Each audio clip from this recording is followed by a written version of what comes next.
Hello, Bat family, and welcome to this episode, number 189 of the Batman on Film podcast. BOF is the sponsor and a proud member of the Batman Podcast Network. Check out all of the shows over at batmanpodcastnetwork.com and follow us on Twitter at BatPodNetwork. I'm Garret Grev. You can follow me at Garret Wado and email me topics, suggestions, feedback, maybe a tasty recipe your grandmother handed down to you over at garret.grev@batmanonfilm.com. Thank you for listening.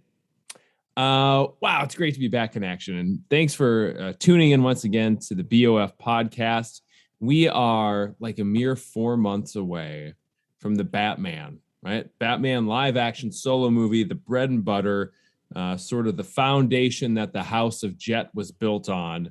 The solo Batman live action movie. And it is a spectacular time to be a Batman fan. There's so much going on.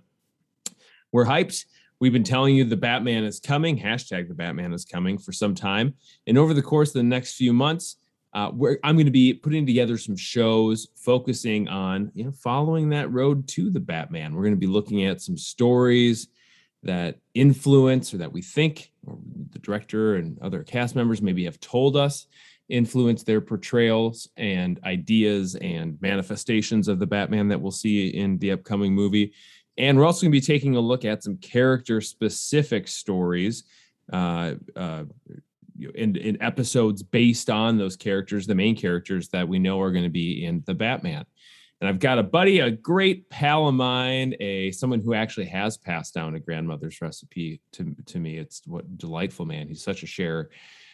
You would know him as maybe the king of smoked meats. Maybe you know him as maybe he sent you his grandmother's red sauce recipe. Maybe I'm not all that special, but maybe you know him from there. Maybe you know him as the one half of the Straight Outta Gotham podcast. But I just know him as a Danny DeVito Penguin enthusiast and my dear friend, BOF senior contributor, Peter Verra. Peter, welcome back to the show. That's some introduction I got there. Thank you. I mean, that. You're so good. I probably, good. You are so good. You're so prolific. with all this Spider-Man, sure. I should mention this, listeners, for those of you listening well into the future, we are recording episode 189 on this day, the 17th of November. Just yesterday, there was a massive Spider-Man. It was a whole deal, Peter. I know you were aware of this. The new trailer. Yeah, I loved it. I thought it was great. I'm pumped. I can't wait. It was a huge deal. And I know, one of the many, many hats you wear is part of the Italian Coalition for Spider-Man. Did I get that right? The Italian Spider-Man Podcast Coalition, yes. Okay. Well, yeah, I mean, I was in the general ballpark. It's tricky. Sometimes it's like I don't even know what it is myself. I maybe should have led with that, and then I could use Spider-Man in the search engine, right up for the episode. Maybe we pull in some webheads to listen to this bad boy. Maybe, hopefully. But I mean, the Batman's such a big deal. I don't think we're gonna find all the ear holes we need to. And tonight we're gonna be. I said we're going to be taking a look at some stories and characters. This is a story podcast today that influenced and were mentioned to be of influence to the upcoming The Batman. And we are going to be taking a 10-year look back. Yes, it's been 10 years already on the animated movie Batman Year One. I don't know about you, Peter. We'll get into it. Batman Year One's one of my favorites from a comic book standpoint, but also of the animated movie pantheon as well. Yeah, no, I agree. I love it. Good. Well, we're going to get chatted up. But before we do, let's talk a little news. 3, 2, 1. Cue music. Cue Becky. Good evening. All right, Peter, we're gearing up. So it feels like maybe we're moving past this thing that we're gearing up for already. But Editor-in-Chief Bill Jet Ramey has on the website over on BOF Proper a poll and a little write-up thinking about what's beyond the Batman. What's the future of live-action solo Batman film franchises? And I'll paraphrase here. Bill's kind of asking, dear readers, he's asking you, what do you think? What would you prefer to happen? Would you like to have let me read it verbatim, a series of a set number films under one filmmaker / creative team that ends with the final movie and then is rebooted? Or option B, a long-term series of films with the same continuity / never-ending storyline with a different director / creative teams and actors whenever needed. So this is sort of the debate, right? So in this imaginary world where we're thinking about in the future, we moved potentially past Matt Reeves and Robert Pattinson. And when that happens, Peter, what's your opinion? What do you want to see them do here if these are your two choices? I would much rather I want to have like the director with the beginning, the middle, the end. You know, like I don't want the continuity. Like the Burton Schumacher movies kind of gets fuzzy at certain places. You know, Sure.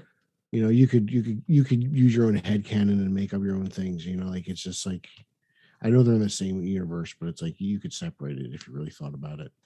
And kind of keeping them together in your head takes a little bit of mental gymnastics at times. Like I'm like the rare person who's like, I'm good on a Justice League movie. I don't need to see one for a long time. Like I know some people are like, we need to assemble them a new one. Like, you know, I'm like, I'm good for a little bit. So I don't know. Like I prefer the way, to be honest, like it's just the way Nolan did it. I feel like is the way I would rather have it. And the way Reeves is doing it, you know, they come in, they do their thing, and then they go on, they leave it for the next person. You know, and instead of like messing around continuity, I guess people are going to get upset because it's like, well, then everyone gets in a way to do a Joker movie, and I was like, well, I don't know, like, you'd rather see Joker movies than like Mr. Freeze movies. Let's be brutally honest. I'm sure like one, I mean, it's like, you know, and Freeze is popular, right? So it's like, but like, I don't know, I'd rather a kick-ass Joker movie.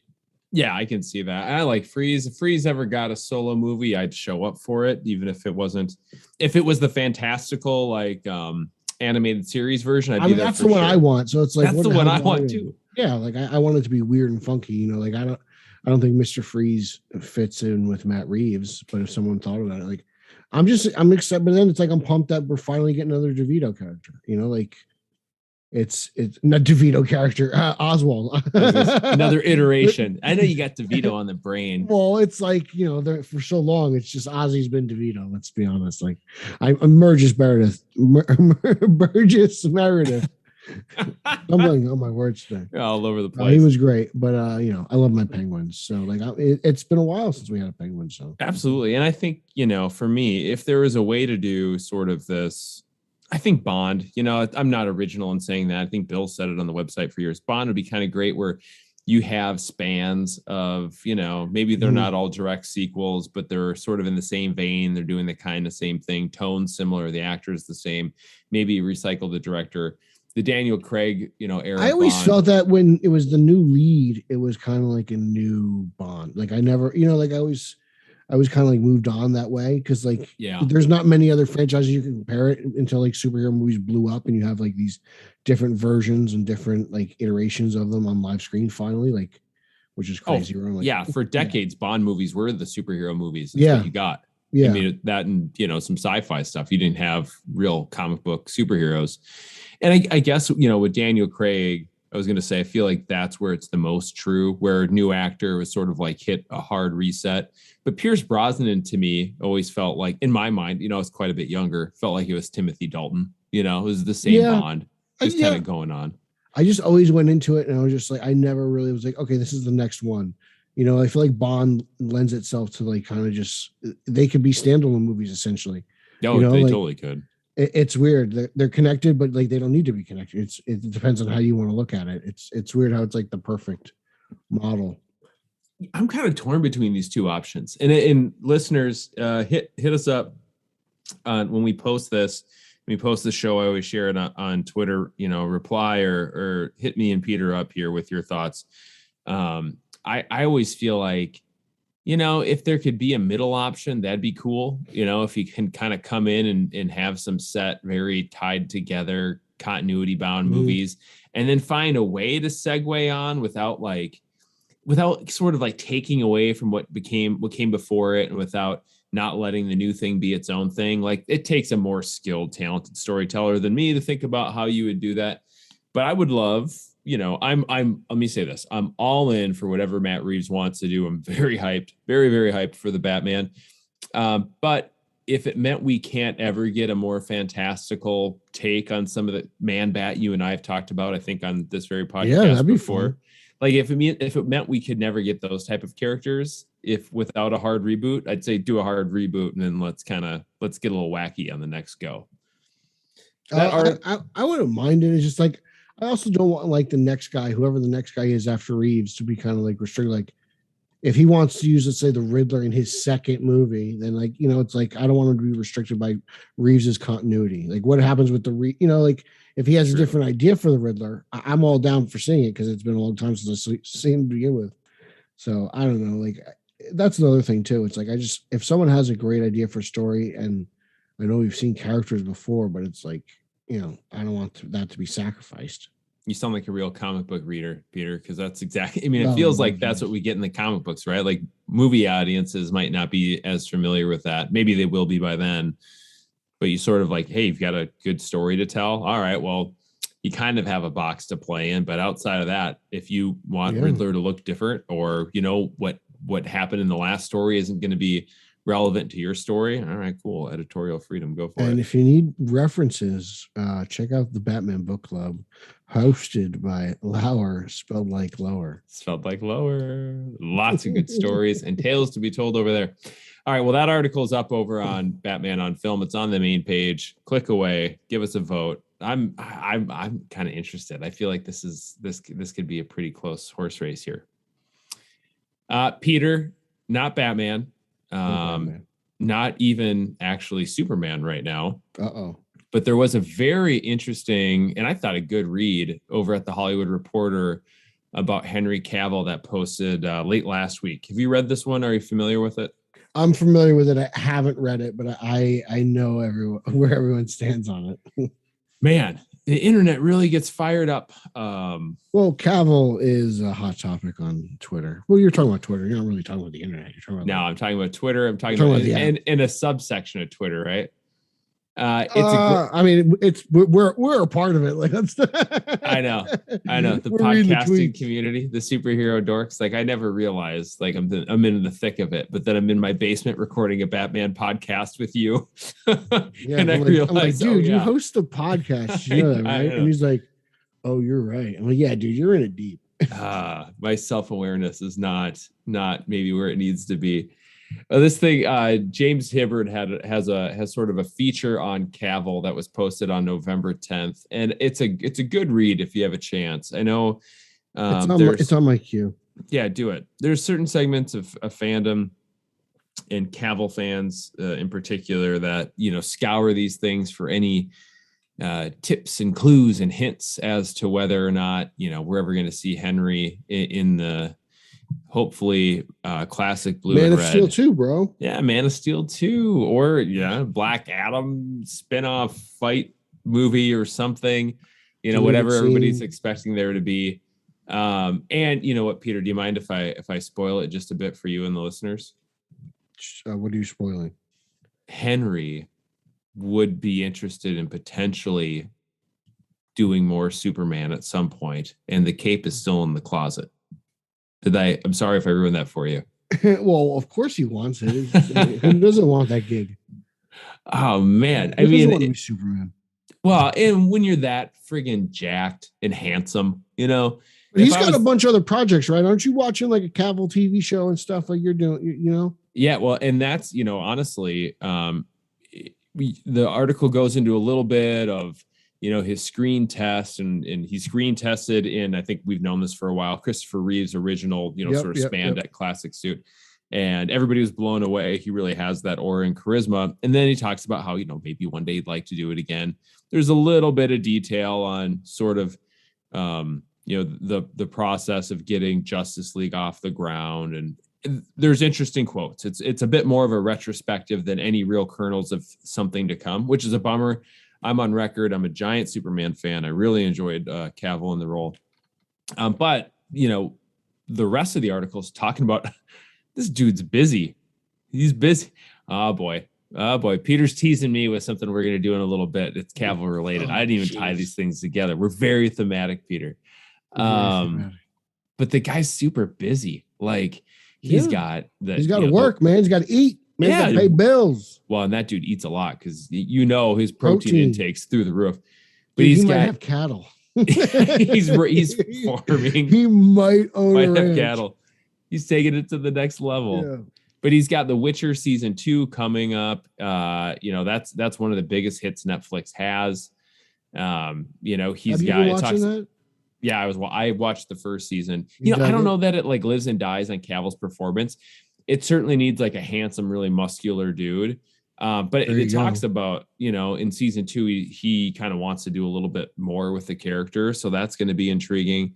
There's quite a bit in here about from Macquarie on, August Walker in the last Mission Impossible movie and just how he crushed that. And he would even think about, spoiler alert, bringing him back potentially for more of that. So check it out. Not a lot of Batman stuff, not a lot of Superman stuff, just for folks looking for him to say, oh, I think I'm going to do it again. But there is some good Superman content, retrospective, and you hear it from the horse's mouth that, he'd be up for more. I'm sure he would. So that's over up at the Hollywood Reporter. Now let's shift into a little bit more Bat-centric current stuff going on. But before we go current, let's go to the past.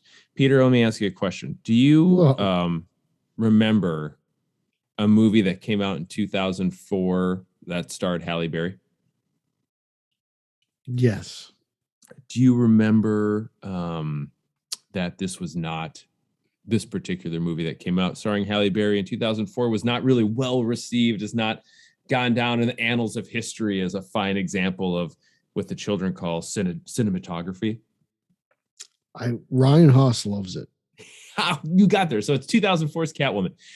Peter, what would you think if I told you Halle Berry wants to direct a remake of Catwoman? First thing that comes to your mind, what is it? I don't want you to do a remake. I want you to do Catwoman multiverse, like get Hathaway, Pfeiffer. I don't know who else is around. But if anyone Lee else is there, I don't know. But do you sir are blowing my mind. When I asked the question, I thought you were going to say like, no way, Halle Berry, don't do it. Stay away, stay far away. No, she wants to direct it. Like she's got directing credits, so like I'm down. Like, hey, hell, DeVito has directed things, and he's gonna write a comic book. So like, let creatives be creative. Yeah. So actually, later this month, Bruised is her directorial debut on Netflix. She's also starring in that one. So I mean, at this point, she now has the experience of directing and starring in a project. My brain is blown. Multiverse Catwoman movie. Well, it'd be awesome, dude. We're bringing back Keaton. Might as well bring back Pfeiffer. She's around, like she was just in the Ant-Man movie, so she's still doing it. Like, let's go. Like, and Hathaway. Is really. Yeah, I think Hathaway would do it, and we bring Zoe involved. Like, I think it'd be fun. Peter, I feel like this is a project that could get greenlit. That's incredible. Who wouldn't go see that movie? Oh, I'd go see it in a second. Well, let's hear what Halle has to say. Halle says, I would love to direct Catwoman. If I can get a hold of that now, knowing what I know, having had this experience and reimagine that world the way I reimagined this story, talking about Bruised, I wish I could go back and reimagine Catwoman and redo that, have a redo on that. This was, I think, on a podcast interview called Jake's Take. Jake's Takes, I'm not familiar with it. But very interesting. Catwoman has kind of continued to live in Halle's head. She's talked a lot about it over the years. Yeah, even if she wanted to do a movie with Zoe, like, I'd be down for it. Like, It's, you know what? I thought this was such a horrible idea that it'd be fun to talk about on the podcast. And you may have gotten me all turned around on this, Mr. Verra. I'm a Twitter cinephile. Epic cinematography. Oh, it's epic. Kino. I hear the kids call it Kino. I don't know what that means. It's like the most. Kino is like the most elite epic cinema. It's like when you first tried to figure out what quinoa was. Quinoa. Quinoa. I guarantee your boy Nico knows what quinoa is. I'm surprised he doesn't say it more often. To be honest, slaps elite. Those are his slaps, words. Elite. Those are his words. He uses the F word in ways that doesn't make sense to me. I just he's not that bad. Stop it. You're just you with your holy ears. They're out of control. I got called a boomer earlier from my boy Ryan Powers. Actually, I called him a boomer because he didn't know how to start. I love Powers. I gotta send Powers a gift. I gotta mail it out. He's he is just a joy. But he was putting on Twitter asking people how to start a Twitter Spaces thing. He didn't know where the button was. I'm like, it's phone only apparently. Like Nico got me with that yesterday. I was like, I called him a boomer, and then he replied and said that I'm 83 years old. So what's up, You're Ryan? An old man, father of like 7. Yeah, well, 5 counting Ryan. Peter, let's talk comic books before we talk animated features here. Are you reading Batman the Imposter? Yes, I am. I'm an issue behind. Okay, so Batman the Imposter limited series of 3 DC Black Label. Yeah. 2 issues are out. I think issue 2 came out November week 1, I want to say. So it's fairly recently released. Give me your thoughts on the I don't know if I can talk about this because of the Batman book club. I don't know if Ryan Lauer. This might be. You're trying to keep this as an ace in the hole for a future. You know, who knows? As we battle for our record number of appearances, you're like, you know what? I got to hold back on this one just in case. I might have to hold back on this one. I might have to hold back. The monthly recap show. Lauer's going to be a little upset. No, I was digging it. The first issue I read, I thought was really impressive. You know, all that stuff with Leslie Tompkins was really interesting. So I'm interested to see where it goes in issue 2. Very, very grim, very brutal, very realistic, very street level. Is this Peter Verra? I'm asking you your opinion, and if you have inside knowledge, please spill the beans to the dear listeners in the back cave here. Yeah, exclusive. Breaking news. Exclusive. Cue Becky. Do you have any feelings or any insight as to whether Batman the Imposter takes place in the world of the Batman? Please tell us, Peter. It doesn't. It doesn't. It takes place in an Earth, probably like one Earth over. You know, right? Like its cousin or something. Yeah. It's like if the Batman takes place on like Earth 27, then like this is Earth 28. You know, like it's that parallel. But it's not. But it gives you an idea what the Batman's going to be like. It sure does. And so director and screenwriter Mattson Tomlin, collaborator with Matt Reeves, is the writer on this, teaming up with Eisner-winning suspense and horror artist Andrea Sorrentino. And the blurb on this from DC Publicity was they are aiming to create a gritty, hard-boiled version of Gotham City, where every punch leaves a broken bone and every action has consequences far, far beyond Batman's imagination.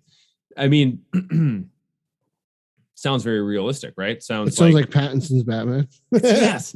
And it is the suit not like chest emblem is different. It's a little bit more almost like Batman Begins-ish looking chest emblem. But the rest of the suit, I don't know, maybe your keen eye observed more differences than me, but I think it looks almost exactly like the Batman 2022 suit. Am I wrong? Similar but different. I mean, you could see the similarities.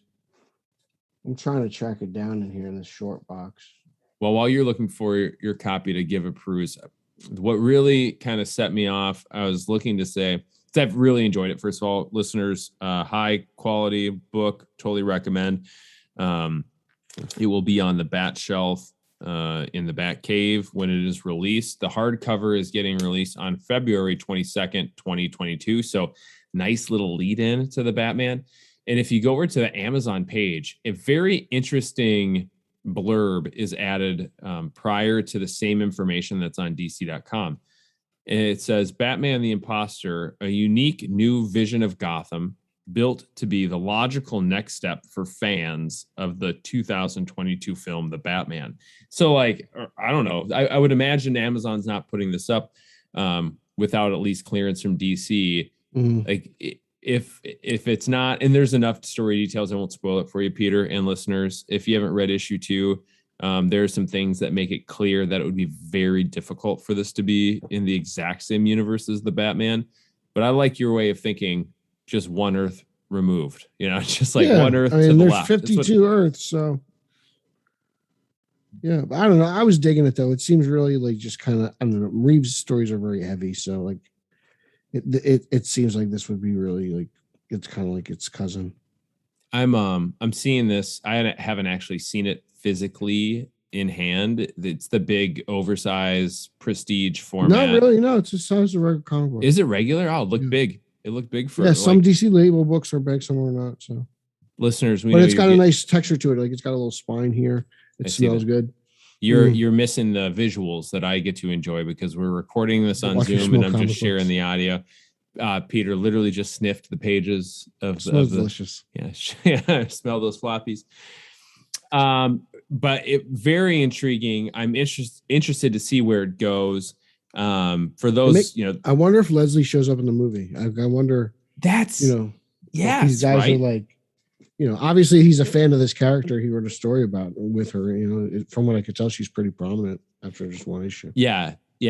Big role in 2. Everybody's favorite Butler makes an appearance in issue 2 as well. That's really the thing that made me sort of say like, oh, this doesn't feel like it's probably precisely the same universe. They're doing a different thing with Alfred. Mm-hmm. Not that I loved in the comic, quite honestly, but it's the universe has pulled me in. It is when something tells you it's an outright reimagining, I can go along for the ride. If it's a Black Label book, if it's an Elseworld story, that's cool. It's when people kind of want to get a hold of the flagship and do tweaks to that, where I'm like, no, man, you're a steward. You're not a creator. You can kind of be a creator and do your own thing in these other books. Heard it here first. You heard it here. You know what else you're going to hear about here first? What? I don't know. Maybe other people know about this stuff. I always learn from you. What I know about 80s vintage toys. Peter, okay. You are my favorite person to learn from. So we are going to better people on YouTube watch than me. Nah, forget them. I like you. Listeners, let's go for a ride. We're gonna pop open the top on Peter's toy box. Where does he get those wonderful toys? Well, part of what you have to tell us about later, Peter, is where you actually do get these wonderful toys. But before we get into that, what are we reviewing today? What do you got for us? It's funny. Like, I don't know. We've never done a radio review of an action figure. This may be maybe I'll slice up and put some of the video up on. Oh God. You can share that too, maybe. Oh, there he is. The black suit Superman from Zack Snyder's Justice League. I was able to pick it up at Target. These action figures are pretty hard to find when it comes to the Snyder Cut action figures. Are they really? Yeah. The first time I saw them in store was last week. So I picked up Flash and Superman. Did they just not make many of them because, Snyder's Justice League was a niche thing? I have no idea. No, because he announced them when the movie was announced. These are McFarlane figures. So I'm not really sure what the problem. Like, he just released Birds of Prey Harley Quinn. So they're coming. He's just some are a little more delayed than others. But this was the first time I saw them in the stores. I have a lot of these figures. I bought the whole Mattel line back when Justice League first came out in 2017. Heck yeah. So I was kind of selective. I love Flash and I collect Flash figures, so it made sense. But the black suit Superman, I don't own a black suit Superman, and this figure is really cool. It's a solid 7-inch figure, various points of articulation, and he looks like Henry Cavill, and the paint looks really good. Solid black with the silver S on the chest. The cape is like this vinyl, but it's very like movable. It's not very heavy. Really? Either. Yeah, I always assume some nice wrinkles in it, and it's got plastic. some nice wrinkles in the back. No, it's not like flaps it's pretty around a little bit. It's pretty floppy. Like, it's not the same. There's and it doesn't hold the figure down either. Like, he's very posable. So could you just find these things? I suggest you pick them up because they're like chase figures, all of them. Yeah. I mean, I know they've been out there, and it's like I'm part of various McFarlane groups on Facebook and stuff to try to keep up. But people were already in. I forget what the next one. I was like, wow, you guys like. I just found Snyder figures, and these people are on to like the next wave. So I'm like, wow, I'm just far behind, I guess. I don't know. But my Target, it doesn't really have many things. So when I saw them in store, I had to pick them up. Now, can you give the close up to the camera in case I do post some of this video on? Let's see that Henry Cavill handsome mug. He looks pretty good if you ask me, dude. It's kind of like Cavill meets a young John Travolta, but that's a good looking Superman. That's a good looking Superman right there. He looks pretty solid in this whole black suit. I really dig it. I didn't even get the one from Man of Steel. Like, remember Man of Steel had that one. And then sure. the Flash figure is pretty cool. I was able to do some pretty cool poses, but he comes with those like weird, like Ezra Miller, like hot dog fingers.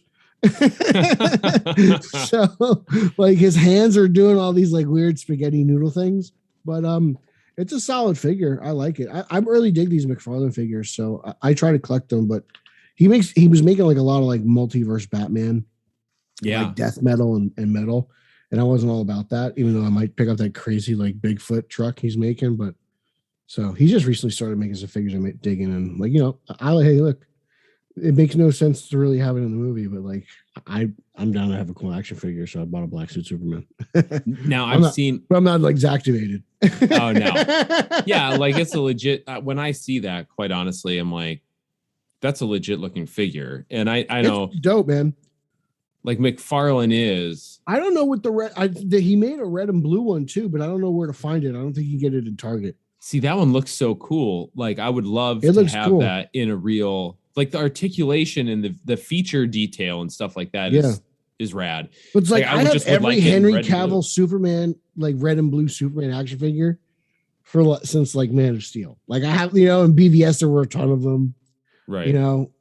Justice League, I have all those. I was like, I don't know. Like that's why I skipped it. That's why I bought this one. Like I don't have a black suit Superman. Now, for the listeners that aren't big in the toy game, McFarlane is like.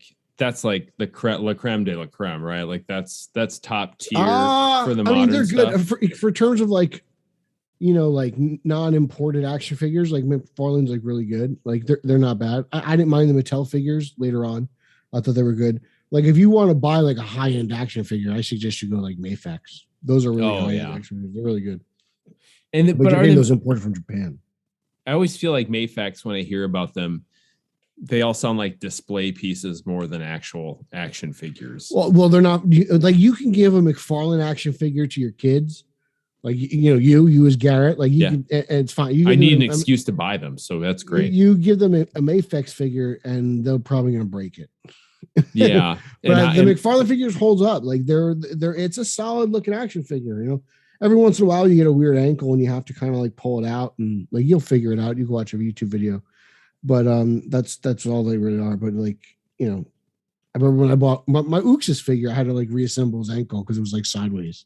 Now you said these are 7-inch figures. Do they scale to character? So listeners that don't have the audio, do we have like Superman is, whatever the equivalent of 6-7 inches or 5 inches taller than Barry? Or how's that work? You could tell like this is like a 6. Like here, like I have a 6-inch like Mayfix Batman from BVS, and like he's like a head taller. He's a head taller than a 6-inch actually. But within the characters, so within the ZSJL or JL 2021, is he taller than Flash? Is he taller than Flash? Is Batman taller than him? I'm not sure. These are the only two I have, so I'm not really sure. But Superman and Flash seem to be the same height. Okay. But Uxas is big, right? Uxas is huge, as he should be. He's Uxas. He's Uxas. That's dark side to the layperson. When is he? You're the expert on the Zaddy stuff. When does Uxas graduate to dark? Yeah, you're the king of Zaddy. It's just what it is. I'm not being mean. It's not pejorative. That's what you are. When does Uxas graduate to dark side? I feel like this is the detail I missed. I don't get it. I don't know. I see as a true Uxas fan, I'm pre dark side. Well, I'm more here's the deal. I'm Uxas, dark side. I saw you interacting with star of the silver screen, Ray Porter. Yeah. You guys are like personal pals now. You should ask him, hey man, was it Mm. after Uxas gets his butt kicked on Earth and forgets where it is that he graduates to dark side, or how does that actually go? I think it was like a couple 100,000 mad at worlds. me. When you're just invading planet after planet, you know, you're so busy, just so busy taking over the universe. You let one silly little planet slip away. Yeah, it happens. It happens. You're just, dude, all those W's, you know. You gotta let it's go not of even those L's. Earth wasn't even a loss. It was more like a tie. And you know what? If you focus on that, you don't get to conquer the they next play by planet. soccer rules. What is it called? Like extra time? Right. Yeah. You can't get all in your feelings about the tie. You know, you just got to go back out there for your next win. So Peter, you're a big fan. You like the Justice League 2021 figures from McFarlane? Yeah, I love all the McFarlane figures, to be honest with you. Even the ones I don't buy. Like, I think he just makes a good solid action figure. Uxas is a deluxe run, right? What are the regular ones run for? Every once in a while, the ankle joints are a little funky or the elbow's a little weird, but it depends. It looks better in some than others, but I don't know. I think it makes a good. I mean, it's a freaking action figure for $20. So I'm like, $20. Wow, yeah, that's pretty good. I was thinking, like, you know, when I was a kid, I feel like He-Man stuff and Ninja Turtle stuff was like $5.50 a pop. So, you know, with the inflation we have these days, $20 feels like but it's like also like if you steal. think about it, like these figures, first of all, they look a lot better than the ones we had as kids. They're a lot bigger and they just move better. Like, you know, they at actually one point have articulation. Like, you know, we elbow joints were just like, I'm like, oh wow, ankle pivots. Like, come on, we were kids. I've got so many He-Man. There was no elbow movement whatsoever. And they moved at the shoulders, they moved at the thigh. That was like That's it. It's all they did. And then you get the twisty waist. That's all it was. That's all it was. Peter, give us a grade on the McFarlane JL figures. What do you give him? Oh, I give the Black Suit Superman A+. I give the Flash a solid A. Yeah. Awesome. Yeah. Well, thank you, Peter. Always nice to visit the toy shop. And that, listeners, was Peter's Toy Box. Where does it get those wonderful toys? Now, Peter, I know we said after the Toy Box we'd get into the main feature film conversation, but it just made me think, you know, those McFarlane toy figures are such a high quality product that the listeners might be interested in buying. We should maybe tell them about another high quality product that they might want to buy. No, I'm not talking about action figures. I'm talking about something that might be even more personal and useful in your life.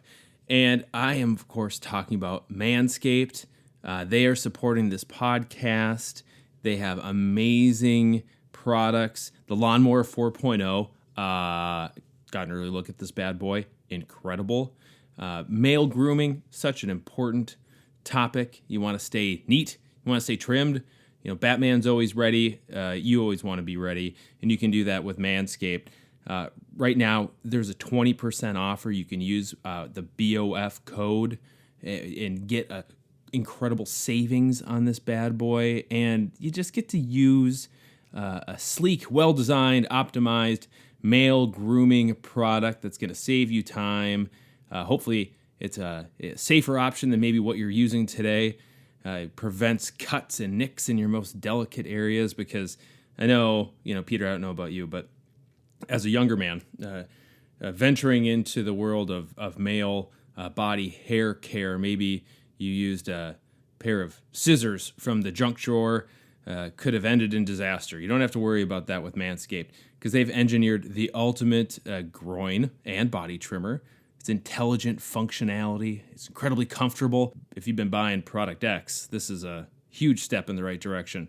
It's going to leave you with a giant smile on your face, not unlike Smilex, but you know you'll be alive, and that's always a benefit. There's so many pluses and positives here. I don't need to go on and on, but you do have the opportunity right now to utilize the BOF code for 20% off and free shipping. That's huge. You know how expensive shipping is. The supply chain, it's all in the news. That code is JETTBOF, JETTBOF for 20% off and free shipping. So head on over to manscaped.com, unlock your confidence, and always use the right tools for the job, just like Batman does with Manscaped. Atomic batteries to power. Turbines to speed. Ready to move out. And now on to the main event. We're here to talk about this movie, beloved story, for decades, but we are 1 decade in since Batman Year One debuted in October of 2011. Animated feature put out by Warner Brothers. This was directed by Lauren Montgomery and directed by Sam Liu. It has been a favorite of mine, for the last 10 years, even as they've had more and more of these come out. But Peter, I know it's not like universally beloved. Like there's some among fans split opinions on this one. If you can take me, let's start way back at the beginning. What were your first impressions when you saw this bad boy? I love this movie. I think this movie's great. It's one of my favorite DC animated original movies. I don't get the gripes. The only problem I have is Mackenzie. I think he's the worst part about the whole thing, but Cranston kills it. And I love Batman Year One. I love watching it, even though I don't like Mackenzie. Like I can't stop watching it. Wow, it's so good. So the Ben McKenzie hate we'll get back to. I should say this. There's a couple of reasons why I thought this might be a good topic. One, I already mentioned. It is 10 years old, so it hit its 10th birthday. It's graduated to decade-old status. It recently had a commemorative edition re-released on 4K. You can get that at Best Buy, Walmart, Target, wherever. Get it at Best Buy. No reason. And also, Batman Year One has been named countless times as an influence on what, Peter? The Batman. The Batman.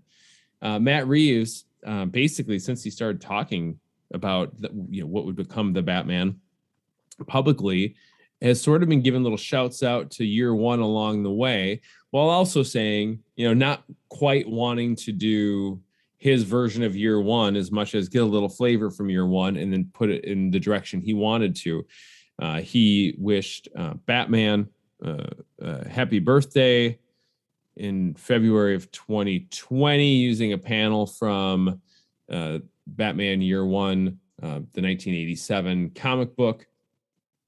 He referenced it in a number of tweets and articles. When journalists have asked him about his favorite Batman stories, Year One has always made the list. And then just recently at Fandom 2021, he had a really nice little quote. He said, "It seems things go further and further into fantasy. And I thought, well, one place we haven't been is grounding it in the way that Year One does, to come right out into a young Batman, not being an origin tale, but referring to his origins and shaking him to his core." So that was, really the most recent and most straightforward connection to Year One.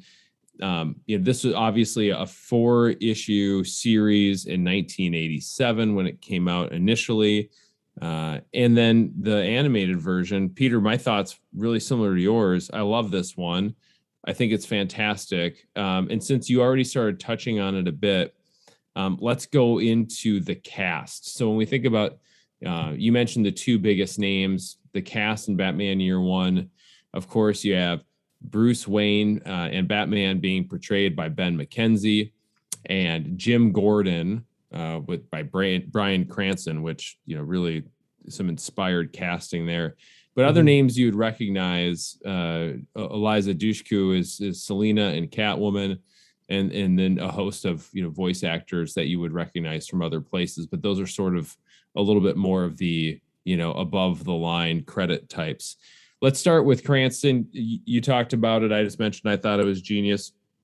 What stood out to you in his portrayal of Jim Gordon, not yet Commissioner Gordon? It was just kind of like the tone and delivery of his lines. It just kind of felt like, whether he was confident or nervous or whatever. It was mostly in like his like monologues, like especially when he's like fighting Flash. I just kind of believed in him. He just sounds like that everyman that you like want to root for. It was just something about Gordon in this story where he's like, I know there's the whole Essen thing, but he is kind of like almost like just like wholesome, right? Yeah. Like you're kind of rooting for this guy because it's like he's been kind of beat down and now he's in this city and it's corrupt and it's like he's the only good cop and You know,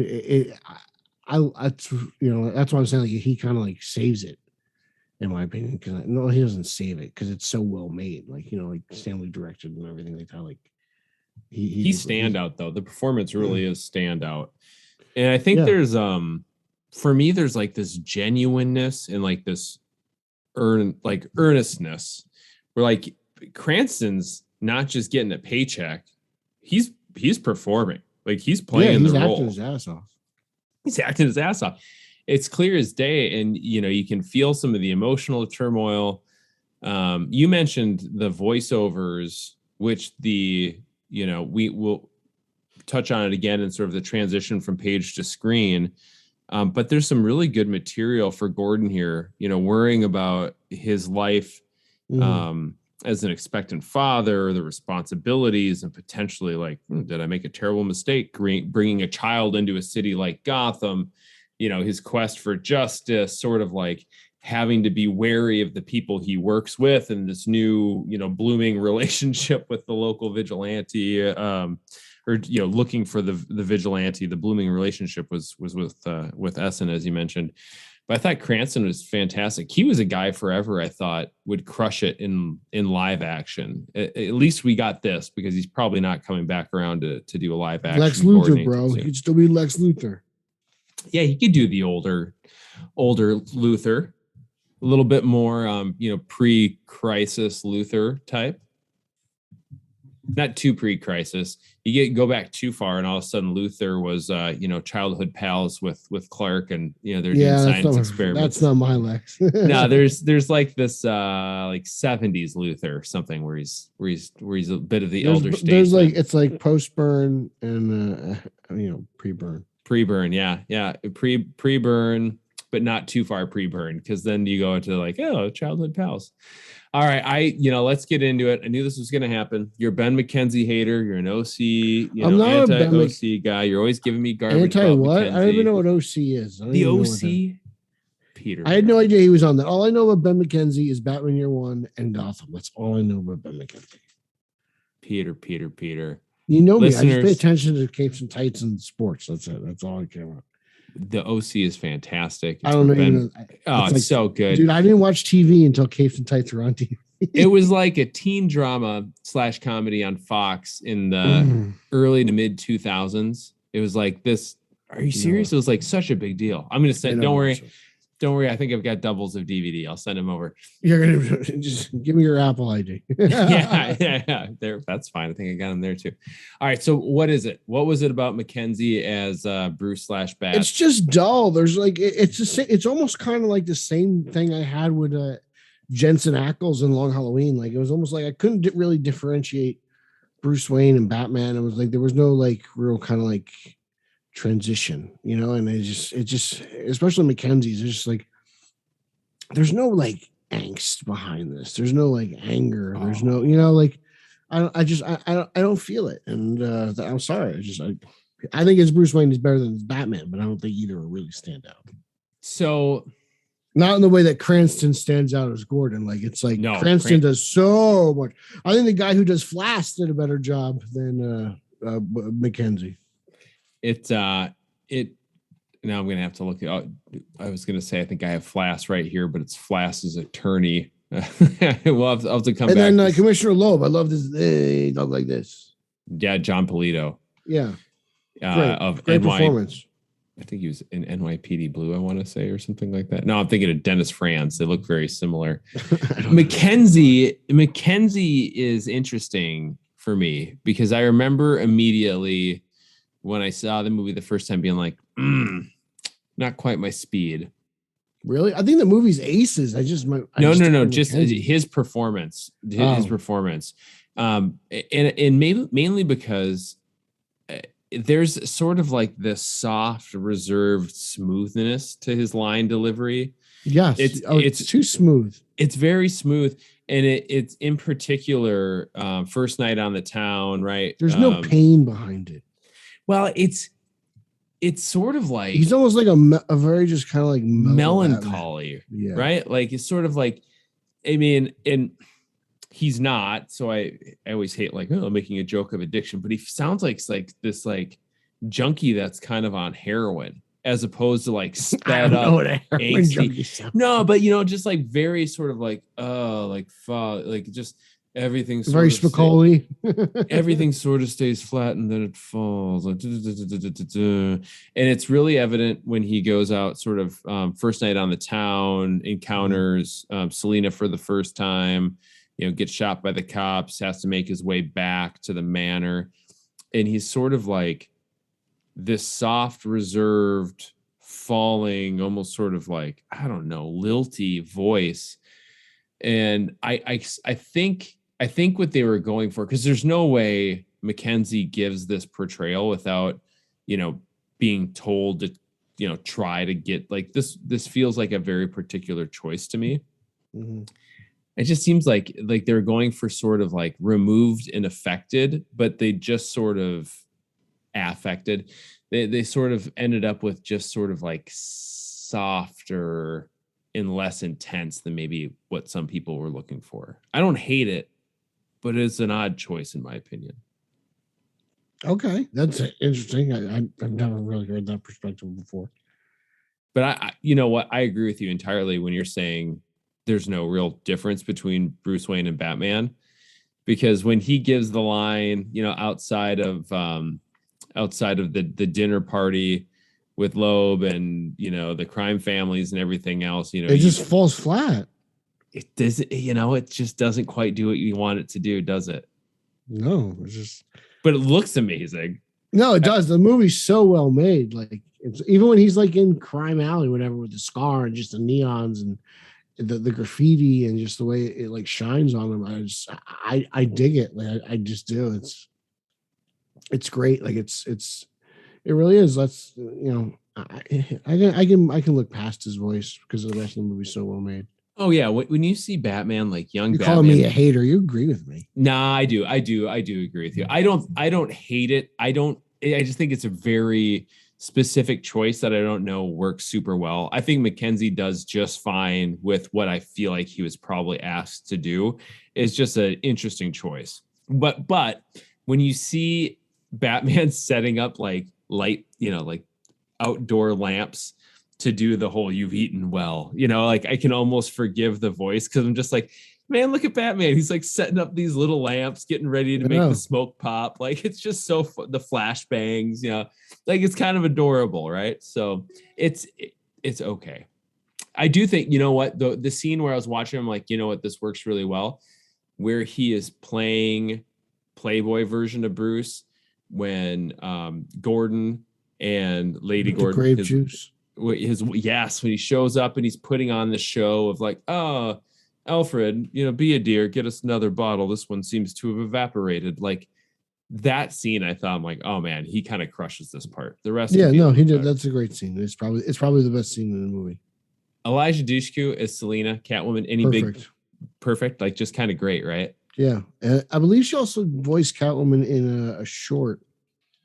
There was a Catwoman animated short. It was attached to one of these movies. It was attached to this one. Yep. She's also fabulous in that. Yep. It was attached to this one. It was also on the commemorative re-release as well. Fantastic. Like, I don't know. I really like Naya Rivera in her, final acting portrayal of Selena. She was great as well. I think this it's right next to it. I mean, it's maybe a notch below, if that's they're the top two, I think. Yeah. I'm sure Greg Griffin has done some amazing, I got to go back and see. I'm sure she's she's good. And she's a trained voice actor, right? Like that's kind of a big part of her bread and butter. Yeah. I think when you take actresses that are known for not necessarily being voice actresses and put them in an animated feature and then go like, oh, wow, they're doing a hell of a job with this. That's almost more impressive. Maybe it shouldn't be more impressive to me, but it is. Fair enough. Those are the big hitters from the cast. Grey Griffin is in this, by the way, as Barbara Gordon. There you go. She's in everything. Everything. She's in everything. She's prolific, I believe, is the term people use. Now, formatting of the movie. I went back and looked at some reviews where I saw critiques that weren't on poor Ben McKenzie, were on the narrative structure of the movie. But really, Yeah, believe it or not, they thought it felt a little bit disjointed by breaking it's the into book. I don't know. 100%. I was just going to ask you, when you think about how well this movie translated the written and drawn material into the animated feature, what comes to mind when we talk about that topic? This looks like a pretty much just straightforward page to screen. Like, Flashpoint was kind of inspired. Dark Knight Returns was kind of page to screen. What else recently came out that was like similar? So they do this time and again, and I dig it. I dig both versions. I don't mind the adaptation, but I also dig the whole page to screen. So this one was cool. I mean, it's year one, so it's like holy grail for me. It's up there like Killing Joke. It's like, and No Man's Land is like top 5 storylines all time, for me. Oh yeah, it's a top 5-er for sure. So it's just tough because it's like it sounds so basic, but it is. It's like it's year one. Like, what do you want me to do? That's exactly it though. Like, what do you want it to be? It's year one. We're doing year one. What are you looking for? Yeah. So. This is Frank Miller, man. That's what I'm saying. It's like Frank Miller. It's like, oh God, it's like, man's a genius. Yeah, well, he was a genius. He used to write some really awesome Batman stories. And what are you gonna do? Everybody, his like trash RoboCop 2 script was like just like it's a great comic book. So yeah.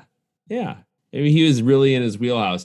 You don't change this. I think it's just fine. It's funny you bring this up because I've said it before. My preference, and I think it's a shared preference for a lot of the folks that work for the site, is sort of that inspired by animated movies. I know Bill's been on record as saying that, but some of my favorites are the direct adaptation. So year one, Returns 1 and 2, like those are way far up there in my animated movies, and they are screen to page, not just in the like story details, but what did you think of the animation and how well did it capture the spirit of the comic book?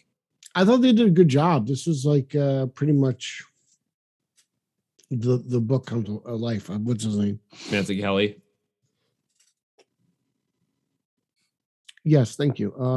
I thought it kind of like paid, like, just respect to his artwork, kind of like what they did with like Batman and Superman or the Apocalypse storyline that looked like Michael Turner's art like that. I like it when they do that. They didn't do that for Long Halloween, and that's interesting. And it's like, okay, cool. Like, it's fine. It's not a big deal. It's kind of like, sprinkles on top of your ice cream, and it looks nice. But if they want to do like an interesting or just a new art form of art style, it doesn't bother me. But I liked it. I respected it, and I thought it was a nice touch. Yeah, it doesn't make or break it for me. Like if the art style is different, I love the fact that this looks like Mazzucchelli. That's just sort of something extra special, in my opinion, because it feels like it. It doesn't feel like they're trying to be too precise, but it feels, Batman sort of has a little bit more rounded and sloped shoulders. He's not, built like a brick wall. He looks kind of lean and nimble, and particularly you mentioned when Bruce ventures down into the unsavory side of Gotham and the neon lights, and Selina is up in the window, and it looks, man, it does. If you go back and look at the comic book, it's not a direct translation, but holy geez, does it feel like it is. And I think that's the most important part. It feels like it's the comic book brought to life. It feels like you're watching what you read. 100%. It's right off the page. Now, back to the narrative structure, besides the fact that they're very much doing a Miller thing here, but they also maintain this sort of flip-flopping focus on who the point of view character is between Gordon and Bruce. The question that always pops to my mind, because I think you can make an argument either way for the comic book and the animated movie, call this Batman year one, but is this just as much a Jim Gordon story as a Bruce Wayne story? Yeah, but I think that's why it's Batman year one, because it involves both of them. Like, they're both, heavily invested in Batman. It's everything that is Batman. It's not necessarily Batman the person as much as it's like Batman the character and what else that entails. And that's Jim Gordon's a big part of that. And the story proves that. There's Batman doesn't necessarily work without Jim Gordon. You know, he's such a big part of the mythology. So it's like it's great that they started off together like this. Interesting too, because the first, if you were going to do, Jim Gordon in Gotham year one, a big part of that is Batman, right? Like the way the story intersects and intertwines between the two of them. It's character defining for both individuals, and both men sort of like the path they go on after this year is defined by their relationship with one another in some ways. And you get Harvey in here too, which is really, always nice. Of course you do, but cameo by Harvey is always welcome. I'm of the mind that we don't ever get enough pre Two-Face Harvey content. Just feels like a waste. Well, I feel that way about Dick Grayson. Like I want more about, and it's Robin and Batman just came out, so I'm excited. But I love more like Dick Grayson Robin stories. Peter, we talked about outside of the casting, was there anything in this movie that just didn't quite work for you, or is there a least favorite thing? No, again, the only thing is just I don't like Mackenzie's voice. Everything else, it's perfect. It's I think it's an absolutely wonderful adaptation. In terms just visually and story wise, I got no problem with the narrative. I love how Gordon's portrayed. I love the crazy SWAT team. Everything. It's really is perfect, except for that one area. But I didn't know this movie caught heat. Like I think that's ridiculous. Like it's so good in my opinion. No issues that because they wanted to be sensitive to modern viewers. No Jim Gordon smoking cigs and then ending up with a pipe in the last rooftop scene that didn't rub you the wrong way at all. I mean, sure. I mean, I wouldn't expect it true. to. No, well, it bummed me out if I never saw, Ben Grimm smoke a cigar. So it's like some characters, it's a part of them. But yeah, I guess like, if you're gonna call gripes, you can call them gripe. Yeah, I mean they're minor, right? Anything's minor. Like it's so good. You're gonna complain about that, like that's really telling. It was something I noticed. I wouldn't say it was a complaint of mine by any means. I'll agree with you. I think Mackenzie, his Bruce Wayne voice, I could deal with. I'd be just fine with it if I would have had a bit more gruff Batman voice. I wish they would have gone in that direction. Didn't ruin it for me at all. I don't hate it. That's the one thing I would say. Maybe my least favorite. And who knows? Like, when we think about, one of the reasons we're talking about this is potential impact on the Batman. We haven't necessarily heard much of Pattinson's Batman voice. Maybe that's softer. You never know. Like we hear him shout at whoever's behind the plexiglass and it's a little bit muffled, but otherwise it doesn't sound like he's doing a whole different bit here. So you never know. We'll find out. It's early. I know it's coming. It is coming. Mentioned Cranston. We mentioned the art. Any other standout? We mentioned Eliza Dushku. Any other standout favorite things from the movie, Peter?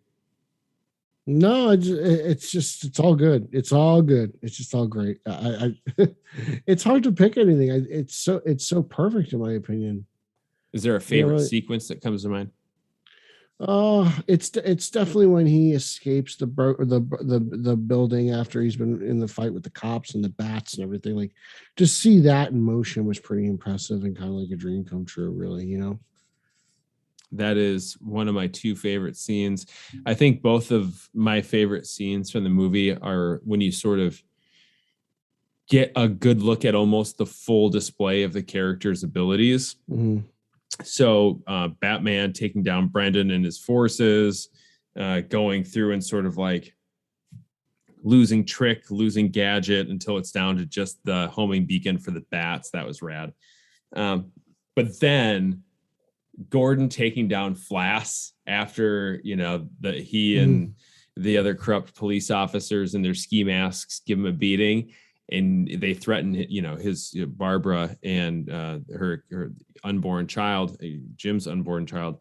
And then he runs Flass off the road, gives Flass a chance to get out of the car and says, "It's been a long time since I had to take down a Green Beret." Yeah. But even still, he deserves a handicap, and he flips him a baseball bat, and then I love how he leaves him naked. I love how he leaves him naked. Fisticuffs, and then what does Jim do? He leaves him naked, face and other parts down into the snow. The meeting afterwards was good too when he's talking about the Batman. Yeah. That was great too. And like I know people are gonna say like we did see this emotion because it's like Obscene and Begins, but it's like this is different. This is Batman Year One. It's not like I know Batman Begins kind of like did its own version of this. Yeah, but it's different seeing him come out of that tunnel, that like cloud of bats on a motorcycle as opposed to the tumbler. And I love the tumbler. I'm not, no negatives aside. I'm not Justin. I don't hate Nolan's Batman. Smell the fluffies. I love Nolan's Batman too. There is something special to seeing like a live action comic book. How many times had you read, Year One by the time this animated movie came out? I mean, tons. Yeah, that's like oh man, like sometimes I watch it like. There's movies. It's this movie, The Killing Joke, or like the second half of The Killing Joke, I should say. Sure. Even like Flashpoint, stuff like that, Dark Knight Returns. Like I'll bring out the Absolute Edition or whatever, just the trade, and I'll follow along with it. It's like fun. Year One, you can really do it because it's a quick read and it's only like an hour. So it's pretty accurate too. That's the fun part of seeing these scenes. Just kind of it's just cool seeing them move, like everyone has their own voices in their head and everything, but to see it play out, it's just there's something else about it. That's why I love when we actually get one of these. I love these animated movies. Well, it's not going to be a direct adaptation, obviously, but the influence is certainly there. Would you care to speculate on what, now that we've seen some promotional material, we've heard some interviews, how do you think we're going to see the DNA of Batman Year One on the Batman come next year? I don't know. I gotta see more of what Reeves has. Like from the trailers, I don't even really know what's going on in the movie. What's the plot? Do you know? Yeah, I don't know. I don't really know. That's the kind of I know the Riddler's causing havoc and Oswald's involved, and so is Selena. So and Gordon there, and so it's like, but like it's kind of cool how it's been hush hush. So I don't know. I'm interested to find out myself. For me, if I had to wager a guess, one of the things that I really appreciate about Year One, and I think it's one of the reasons why I love The Long Halloween and Dark Victory, and a lot of the stuff that you've heard me talk about on this podcast, and another shout out for Lauer's podcast. I love Batman when he is good, but he is not Bat God. He can be Bat great, but Morrison, JLA, Bat God, plan for a plan for a plan, secret programming inside of my brain. If plan Z fails, I can go back to plan AA. It's a little bit much. It's too much, man. It's too much. I like there to be this human aspect of Batman where he's fallible, but then he's so committed and so intelligent that he'll figure out how to fix his mistakes to still save the day. Like, this is a Batman that makes mistakes. This is a Batman that drops down on a fire escape the wrong way, and a kid's going to fall and die that's stealing a TV, and he's got to, grab him by the foot and take a beating from the other two kids because he just didn't think out his moves quite right, but he still manages to save the day and stop the burglar. I think that Batman's awesome. Yeah. And especially for early days, I'd like him to be a little bit more kind of professional and figured out than that when he's prime Batman. But, when I think about Reeves, the Batman, and what I've seen of that and what Pattinson's talked about it, this is a Batman that's still going to make some mistakes, and he's still figuring out how to. Dude, it's funny you say that about Mackenzie's portrayal, because he doesn't really differentiate between Bruce Wayne and Batman. Pattinson said very clearly, this is a Batman that's having a hard time differentiating between when he's Bruce and when he's Batman. He hasn't quite made that. Maybe that's the inspiration, Peter. Maybe they were talking about Ben Mackenzie's voice performance. God. It's all come around. It's a perfect circle. All connection. It's all connected. Save the receipts. No, you heard it here first. Ben McKenzie inspired Robert Pattinson. Okay, we're not going to go that far, but like, that still figuring his way out and it's going to take his lumps and, potentially get himself in a real tough spot. That's cool to me. I'm excited to see that in live action. We got a little bit of that avail, but not a lot, I'm just pumped for Batman, dude. Just get me to March so I can hang out with Rick Shoe. Oh my gosh, eat potatoes. Yes. Listeners, also, if you are wondering why you're saying hang out with Rick Shoe in March, you might be wondering who Rick Shoe is. Dick Shoes. Use Dick Shoes, Dickie Shoes. Lovely contributor to Batman on Film. He was on the most recent Social Hour. But there is the Batman watch party. You can find the information. We're getting together in Texas with. Did you book your plane and everything? I'm still working on it. I got to book it yet, but I will be there. I will be there. I did it. I'm already there. Everyone knows where I'm going to be. Check it out on the website. You can search for it. There's some suggestions on the town, the theater. We're going to be getting together to watch this and share some time together as Bat fans and the BOF family. So check that out. We'll see if I'm right about Ben McKenzie and the influence on this major motion picture from the 10 years ago animated movie. Peter, I feel like I don't have to ask you this, but what's if you had to give it a grade, what is your grade on Batman Year One? Oh, it's an A. It's an A. It's an A. It's absolutely an A. And hey, one interesting thing. Have you seen the cover? I might have to tweet this out. Have you seen the cover to the new 10-year anniversary commemorative edition? I did. It looks cool. Is that a steelbook or no? I don't know if it's a steelbook. I should know that. However, it is done in the style of, do you recognize that cover art style? No. It's very, very similar. I would wager money it's the same artist that did the covers for The Long Halloween Part 1 and 2. Okay, I'll have to check it out. I want to very, very similar. And I actually had someone on Twitter or in a fantasy football chat group had asked me for recommendations on animated movies. I was like, oddly enough, I'm recording a podcast tonight on Year One, and I actually would really advise you to start with Year One, because these aren't all in the same continuity, but you can sort of like, just bend some things in your mind to make this the movie that would come directly before The Long Halloween Parts 1 and 2. And from there, it gets a little bit trickier, but then at the end of it all, you can watch The Dark Knight Returns Part 1 and 2, and those are the best ones anyway. There you go. So check that out. The commemorative edition is available. A whole bunch of features and bonus content on that, and the cover looks like it would look really nice next to your Long Halloween Part 1 and 2. So that is a wrap on the animated 10-year look back on Batman Year One. Peter, thank you so much for joining. It's always lovely to spend time with you instead of just texting with you all night on the group chat and get together and have a focused conversation. The good old MBFC. Ah, boy. Such a limited section of the audience knows what that is, but what a fan club. What a fan club it is. Peter, you're a busy man. You do all sorts of stuff. What do you got for plugs? Let the people know. You can follow me on social media. That's Twitter, Instagram, and Zack Snyder's favorite Vero at Pete Illustrated. Podcast number 1, Straight to Gotham, straight_O_G on Twitter and Instagram. Podcast number 2, the Italian Spider-Man Coalition podcast, Italians for Spidey on Twitter. Check that out. Check out at Team Yellow Oval. That's great. We're just really excited about Keaton coming back. What else I got? I got interviews and stuff on Batman on Film proper, Michael Uslan on Batman on Film YouTube, Action Comics, Detective Comics. Like, hang out with Garret, you think about Superman. Love it. Detective Comics reviews on Batman and Film proper as well, and Batwoman. I'm late on Batwoman. Things are crazy right now. I'll get it out. I know everyone's dying for it. Season 3 has been great. I'm trying to get Garret to just watch I'm going to ask him to watch season 1 or 2. Just watch season 3 of Batwoman and just enjoy yourself. You have fun. I think your kids are going to love it.